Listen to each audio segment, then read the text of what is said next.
Hi everyone, it's me Anjali Verma and welcome back to my channel study warehouse. तो आज के इस video में हम लोग डिस्कस करने वाले हैं केमिस्ट्री क्लास 12th के मोस्ट इंपॉर्टेंट टॉपिक्स। ये जितने भी टॉपिक्स हैं ना, यहाँ पर से अगर आप लोग खुद भी एक बार प्रीवियस ईयर क्वेश्चन पेपर्स को एनालाइज करोगे ना, यू विल सी कि मैक्सिमम क्वेश्चंस आए हुए हैं। ठीक है, तो ये जितने भी टॉपिक्स मैं बताने वाली हूँ, हम दोनों ही बुक्स कवर करेंगे। ठीक है, हमारी जो फर्स्ट बुक है एंड जो हमारी सेकेंड बुक है, दोनों ही हम लोग कवर करेंगे।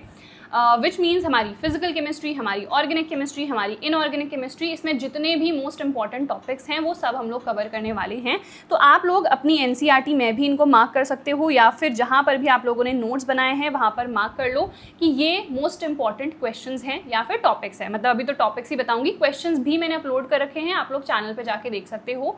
और क्वेश्चंस की भी अगर वीडियो चाहिए है तो आप लोग मुझे कॉमेंट सेक्शन में बता देना। ठीक है, चलो। और ये जो पूरी PDF है, अगर आप लोगों को चाहिए है तो आप लोग टेलीग्राम ज्वाइन कर लो। Study warehouse is the name, link मैंने डिस्क्रिप्शन में टेलीग्राम की प्रोवाइड कर दी है। ठीक है, चलो फिर we will start with our very first chapter, जो कि है हमारा सॉल्यूशंस। ठीक है, तो सबसे पहले हेनरीज लॉ क्या होता है, क्या इसकी लिमिटेशंस हैं, क्या इसके एप्लीकेशंस हैं, ये आपको पता होने चाहिए। फिर है हमारा रॉल्स लॉ। बेसिकली जितने भी लॉज आपको जितने भी चैप्टर्स में दिख रहे हैं वो काफ़ी इंपॉर्टेंट रहते हैं, और वैसे भी एक वन स्टेटमेंट ही है बस लॉ का, तो इतना तो आपको याद होना ही चाहिए। ठीक है, फिर कॉन्सेंट्रेशन रिलेटेड हमारे टर्म्स हैं, मोलारिटी, मोलालिटी, मोल फ्रैक्शन, और भी बहुत सारे हैं। बेसिक हैं, बहुत सिंपल है, आपको पता होने चाहिए। अब देखो, रिसेंट ईयर्स में यहाँ पर से उतने न्यूमेरिकल्स नहीं आ रहे हैं। ठीक है, पहले यहाँ पर से न्यूमेरिकल्स बहुत आते थे, बट अब यहाँ पर से न्यूमेरिकल्स नहीं आ रहे हैं। न्यूमेरिकल्स कहाँ से आ रहे हैं? जो हमारे पास कॉलिगेटिव प्रॉपर्टीज है ना, वहाँ पर से आ रहे हैं।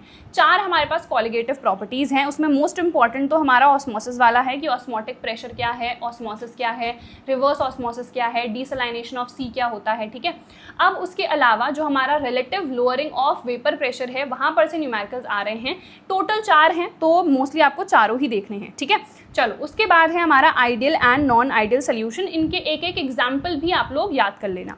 फिर है वांट ऑफ फैक्टर। यहाँ पर से ज़्यादा कोई लंबा क्वेश्चन आता नहीं है, 1 मार्क का MCQ आ सकता है। ठीक है, तो ये हमारे सारे इंपॉर्टेंट टॉपिक्स हैं। अगर इंपॉर्टेंट क्वेश्चंस आपको चाहिए हैं तो आप लोग डेफिनेटली एक बढ़िया सा क्वेश्चन बैंक जो है अपने लिए परचेस कर सकते हो ना। आप लोगों ने पूछा था कि कौन सा क्वेश्चन बैंक, तो बहुत सारी वीडियोस में ऑलरेडी मैंने बताया है कि आप लोग ओसवाल पब्लिशर्स के ये वाले जो क्वेश्चन बैंक्स हैं इनको परचेस कर सकते हो। ये सारे ही सब्जेक्ट्स के लिए अवेलेबल हैं। केमिस्ट्री के लिए है, फिजिक्स के लिए है, बायो या फिर आपको मैथ्स के लिए चाहिए है, तो सबके लिए ये क्वेश्चन बैंक्स अवेलेबल हैं। सबसे पहले जितने भी चैप्टर्स हैं वो आपको यहाँ पर मिल जाएंगे। ठीक है, सैम्पल क्वेश्चन पेपर भी गिवन है। 2026 का जो बोर्ड एग्जाम पेपर है वो भी आपको यहाँ पर मिल जाएगा। ठीक है, प्रॉपर रिवीजन के लिए यहाँ पर देखो नोट्स आपको मिल रहे हैं। ठीक है, तो यहाँ पर से अपना रिवीजन आप कर सकते हो, फिर अपने जो क्वेश्चंस हैं उनको प्रैक्टिस करना स्टार्ट कर दो। MCQs यहाँ पर हैं। ठीक है, हमारे पास केस बेस्ड क्वेश्चंस है वो यहाँ पर गिवन है। हमारे पास very short long answer type questions हैं, रीजन बेस्ड क्वेश्चंस हैं, जहाँ पर भी न्यूमेरिकल्स हैं वो भी इस बुक में गिवन है। तो इस बुक को अपने लिए डेफिनेटली आप लोग परचेस कर सकते हो, क्योंकि क्वेश्चन प्रैक्टिसिंग ना बहुत इंपॉर्टेंट है। ठीक है, तो लिंक मैंने डिस्क्रिप्शन में प्रोवाइड कर दी है। इनका एक ऑनलाइन प्लेटफॉर्म भी है, oswal.io। यहाँ पर आप लोग ऑनलाइन अपनी प्रिपरेशन बहुत अच्छी कर सकते हो। इसकी भी लिंक मैं डिस्क्रिप्शन में प्रोवाइड कर दूंगी। ठीक है, चलो सेकेंड चैप्टर पे आ जाते हैं, विच इज इलेक्ट्रोकेमिस्ट्री। तो सबसे पहले है नर्स्ट इक्वेशन। यहाँ पर से न्यूमेरिकल आते हैं। अब देखो, ये जो हमारे 3 चैप्टर्स है ना, केमिकल काइनेटिक्स, इलेक्ट्रोकेमिस्ट्री और सॉल्यूशन, आपको पता है ये आते हैं फिजिकल केमिस्ट्री में। और फिजिकल केमिस्ट्री में मोस्टली हमारे पास थ्योरी है प्लस न्यूमेरिकल्स है, तो न्यूमेरिकल्स आपको यहाँ पर से डेफिनेटली प्रैक्टिस करनी है। ठीक है, तो नर्स्ट इक्वेशन एक हमारा इंपॉर्टेंट हो गया। कंडक्टिविटी और मोलर कंडक्टिविटी क्या होती है, दोनों में डिफरेंस क्या है, डाइल्यूशन पे दोनों में क्या इफेक्ट पड़ता है। ठीक है, कोहलरॉश लॉ अगेन मैंने बताया, जो भी लॉज आपको दिख रहे हैं उनको तो डेफिनेटली देख लेना। बैटरीज हमारे पास 2 टाइप की होती है, प्राइमरी और सेकेंडरी। वैसे ऐसे लिखते नहीं है, जस्ट आई एम टेलिंग। ठीक है, तो जो सेकेंडरी वाली है वो ज़्यादा इंपॉर्टेंट है। कुछ वहाँ पे रिएक्शन है हमारी जो रिचार्जिंग की है उसमें भी, और जब वो यूज़ में है तब भी हमारे पास इक्वेशन है जस्ट ऑपोजिट हो जाती है, तो वो इक्वेशन आपको याद कर लेनी है। ठीक है, फ्यूल सेल, यहाँ पे से उतना कुछ क्वेश्चन आता नहीं है, एक MCQ यहाँ पर से डेफिनेटली आ सकता है। ठीक है, उसके बाद है हमारे पास कोरोजन। तो बेसिक हमारे पास जो इक्वेशंस हैं, क्या पूरा प्रोसेस है वो आपको पता होना चाहिए। एक तो कोरोजन हमने क्लास 10th में पढ़ा था, वो एकदम बेसिक सा है, हमें वो नहीं देखना है। कैसे ये एक इलेक्ट्रोकेमिकल फिनोमेना होता है, इसका एक्सप्लेनेशन हमको आना चाहिए। ठीक है, चलो फिर है केमिकल काइनेटिक्स। तो सबसे पहले ऑर्डर और मॉलिक्यूलरिटी, ये दोनों क्या हैं, इन दोनों में डिफरेंस क्या है आपको पता होना चाहिए। ठीक है, फैक्टर्स क्या क्या इफेक्ट करते हैं रेट ऑफ रिएक्शन को, नाउ यहाँ पे बहुत सारे फैक्टर्स हैं, आपको बेसिक तो सब पता होना चाहिए। मोस्ट इंपॉर्टेंट हमारा रेट लॉ एक्सप्रेशन ही है यहाँ पर, ठीक है, कि कॉन्सेंट्रेशन बेसिकली कैसे इफेक्ट करता है रेट ऑफ रिएक्शन को। फिर है integrated rate equation and half life, तो हमारे पास सिर्फ zero order and first order के लिए ही है, तो आपको डेरिवेशन भी इनका आना चाहिए और यहाँ पर से न्यूमेरिकल्स भी आते हैं, ठीक है। सूडो फर्स्ट ऑर्डर रिएक्शंस क्या हैं, कुछ एग्जांपल आपको पता होने चाहिए। कोलिजन थ्योरी हमारे पास क्या होती है एंड कैसे जो ये कोलिजन थ्योरी है ये प्रॉपर ओरिएंटेशन को भी कंसिडर करती है, ठीक है। उसके बाद आ जाते हैं हम हमारे इनऑर्गेनिक केमिस्ट्री में, तो D and F block element सबसे पहले है। नाउ यहाँ पर से ना रिपीटेड क्वेश्चंस आते हैं एंड वो रिपीटेड क्वेश्चंस हमारे बेसिकली हैं रीजन बेस्ड क्वेश्चंस, ठीक है, कि ये क्यों होता है, रीजन बताओ, मैक्सिमम यही क्वेश्चंस आते हैं। तो जितनी भी जनरल प्रॉपर्टीज़ हैं ट्रांजिशन एलिमेंट्स की वो आपको पता होनी चाहिए, किसको हम ट्रांजिशन एलिमेंट कहते हैं, किसको नहीं कहते हैं। लैंथेनॉइड, एक्टिनॉइड, ये उतना ज़्यादा इंपॉर्टेंट नहीं है, बट यहाँ पर से छोटे छोटे 1 या 2 मार्क के मैक्सिमम क्वेश्चन आ सकते हैं, ठीक है। KMNO4, K2Cr2O7, ये दोनों की प्रिपरेशन मेथड क्या है, इनकी प्रॉपर्टीज़ क्या है, कैसे ये अच्छे ऑक्सीडाइजिंग एजेंट्स होते हैं, कुछ यहाँ पर रिएक्शंस हैं दैट यू शुड नो, ठीक है। चलो कोऑर्डिनेशन कंपाउंड्स में आ जाते हैं। बेसिक से आपको नॉमेनक्लेचर आना चाहिए, 1 नंबर का आ सकता है। देन 2 मोस्ट इंपॉर्टेंट थ्योरीज हमारे पास है, VBT एंड CFT। दोनों में क्या डिफरेंस है, इसकी आखिरकार क्या लिमिटेशंस हैं, इसकी क्या लिमिटेशंस हैं, ठीक है। कैसे हम पता लगाते हैं कि कोई भी कंपाउंड अगर हमको गिवन है ऑन द बेसिस ऑफ कि उसमें वीक लिगेंड है या स्ट्रॉन्ग लिगेंड है, कि उसकी क्या क्या प्रॉपर्टीज हैं, ठीक है। तो ये सारे टाइप के जो क्वेश्चंस हैं मैंने ऑलरेडी प्रैक्टिस करा रखे हैं, आप लोग जाके लेक्चर्स देख लेना, ठीक है। चलो फिर आइसोमेरिस, ये बहुत सारे टाइप की है, तो बेसिक आपको पता होना चाहिए कि आइसोमेरिस का मतलब क्या है, जितनी भी टाइप की हैं, तो फिर आप इजीली अगर आपको 2 कंपाउंड्स दे दिए जाएंगे तो आप पहचान सकते हो कि इसमें कौन से टाइप की आइसोमेरिस है, ठीक है। चलो अब आ जाते हैं ऑर्गेनिक केमिस्ट्री में, जो कि मोस्ट इंपॉर्टेंट है। सबसे पहले तो मैं आपको बता देती हूँ ऑर्गेनिक केमिस्ट्री में रिएक्शंस आर मोस्ट इंपॉर्टेंट, उसमें भी जो नेम रिएक्शंस है सबसे ज़्यादा इंपॉर्टेंट है। जितने भी टेस्ट आपको गिवन है वो आपको आने चाहिए, ठीक है। तो नॉमेनक्लेचर सबसे पहले बेसिक है, ठीक है, बहुत बेसिक है, जो क्लास 11th में आपने पढ़ लिया होगा। किसी ने नहीं पढ़ा है तो स्टार्टिंग में सबसे पहले नॉमेनक्लेचर को ही पढ़ना, ठीक है। फिर जितनी नेम रिएक्शंस हैं सारे ही चैप्टर्स की, ठीक है, पूरी ऑर्गेनिक केमिस्ट्री की मैं बात कर रही हूँ।